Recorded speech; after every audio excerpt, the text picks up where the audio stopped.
Shalom TMT, nous bénissons le Seigneur pour les 5 minutes qu'il nous donne, au cours desquelles nous allons parler sur un thème intitulé « Le serviteur fidèle ». Merci à notre leader, le pasteur Bienvenu Acacia, ainsi que tous les autres membres de ce forum.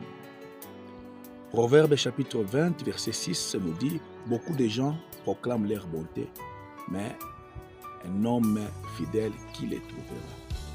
C'est comme un défi, hein? Ça ressemble vraiment à un défi, à une question. Ça sous-tend peut-être l'hypocrisie parce qu'on se proclame qu'on est bon, mais est-ce qu'on est réellement fidèle? C'est un peu comme si la fidélité est au-dessus de la bonté. Mais qu'à cela ne tienne, dans la Bible, nous avons découvert un homme fidèle. Nous voulons partir de son exemple, mais il y en a plusieurs. Mais nous prenons l'exemple d'Eliezer, serviteur d'Abraham.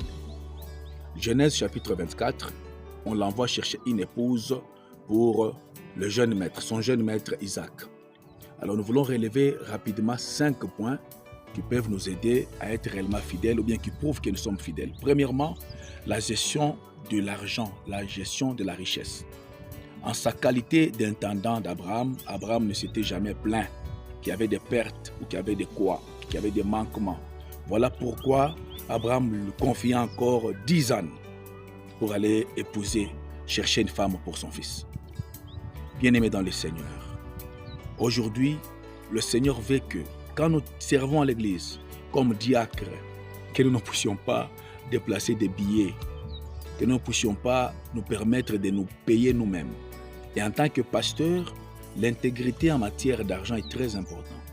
Quand on nous invite à aller prêcher quelque part, ne faites pas des calculs que j'aurai autant parce que je vais travailler. Laissez Dieu vous bénir. Mais aussi, et la galanterie, quand vous invitez quelqu'un aussi, pensez aussi à Galates chapitre 6. Que Dieu nous aide sur ces points-là. Il y a à manger, à boire, mais voilà, nous sommes brefs. Je sais que le Saint-Esprit va nous aider. Deuxièmement, c'est la fidélité en matière de sexe. Regardez comment cet homme a géré la femme d'Isaac. Au retour, il n'a pas trouvé de stratégie pour éloigner d'autres personnes. La femme est arrivée intacte. Je donne 2 conseils. Premier conseil, nous devons, avant de commettre ce genre de péché, se mettre d'abord, réaliser les conséquences qui accompagnent ce péché-là. Alors, il y a plusieurs conséquences, je vous donne seulement une seule. J'aimerais dire que le péché peut nous amener en exil forcé. Voilà pourquoi Moïse, dans la Bible, lorsqu'il a commis un meurtre, il était obligé de fuir loin d'Égypte. Là, vous êtes obligé de quitter vos proches, d'abandonner votre secteur d'activité, d'abandonner vos biens, d'aller loin parce que vous avez péché. Vous risquez de commencer à fuir les gens en route. Deuxième conseil, chaque jardin d'Éden a toujours un interdit. Chaque élévation a des interdits. Ce n'est pas parce que vous êtes pasteur que vous pouvez tout vous permettre. Non. Ce n'est pas parce que vous êtes PDG d'une entreprise que vous devez vous taper tout seul que vous voulez. Non, non. Vous devez savoir qu'il y a des arbres que vous ne pouvez pas toucher parce que vous êtes enfant de Dieu et parce que vous êtes aussi soumis à la loi. Troisièmement, il faut être fidèle par rapport à la mission. Bien-aimés dans le Seigneur, chers serviteurs et servants de Dieu, nous sommes sous serment. Abraham a fait gérer son serviteur Eliezer et lui a dit expressement, « Garde-toi d'amener mon fils là. » Donc, il ne faut pas amener mon fils d'où moi je suis sorti ou d'où l'Éternel m'a interdit de rester, de demeurer. En d'autres termes, c'est un peu ce que le pasteur Patrice Ngoï Moussoko avait prophétisé lorsqu'il a parlé du monde dans l'Église et de l'Église dans le monde. Et si je prends un angle, évitons de ramener le monde à l'Église de Dieu. Ici, j'aimerais peut-être rapidement interpeller seulement nous, les hommes de Dieu, nous les leaders ecclésiastiques, à ne pas permettre n'importe quelle danse, surtout à avoir un regard sur le chantre, sur nos musiciens, sur ceux qui sont en train de faire comme œuvre de Dieu, dans l'œuvre de Dieu, et voir même les raccoutrements. Quatrièmement, cet homme était fidèle en rapport avec son statut. Il était serviteur d'Abraham avant même la naissance d'Isaac.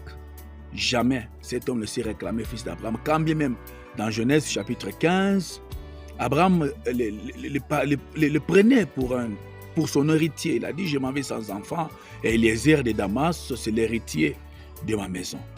Mais malgré ça, malgré qu'Isaac est né après, malgré qu'il était circoncis le même jour avec Abraham, jamais il a dit que non, je change de statut, je deviens aussi fils d'Abraham. J'aimerais tout simplement dire, aujourd'hui, nous avons même des difficultés. Moi, personnellement, j'ai peur d'appeler quelqu'un frère parce qu'il va se fâcher. Tout le monde veut être pasteur, tout le monde veut être bishop. Laissez-moi nous dire que dans la Bible, il y avait un diacre du nom de Philippe. Il a fait des miracles terribles. Mais il n'avait pas besoin de se faire appeler apôtre. Là où tu es, tu peux servir le Seigneur.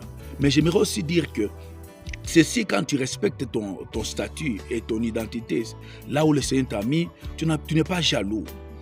Et cet homme n'a jamais été jaloux, dire que comment je vais aller une grande mission, un voyage comme ça, un long voyage avec des risques et tous les risques qui se présentent, aller seulement chercher la femme pour Isaac. Moi, est-ce qu'Abraham a déjà trouvé une femme? Il est allé, il a fait même une prière. Quel amour, quelle fidélité. Que Dieu nous aide à être fidèles, que Dieu nous aide à gérer ces 5 points, bien que je n'ai pas évoqué le 5e à cause faute du temps, et que Dieu nous fasse tous grâce, que nous soyons fidèles. Docteur Fidèle Baba Dika Bongo, dans cette courte exhortation, que Dieu vous bénisse.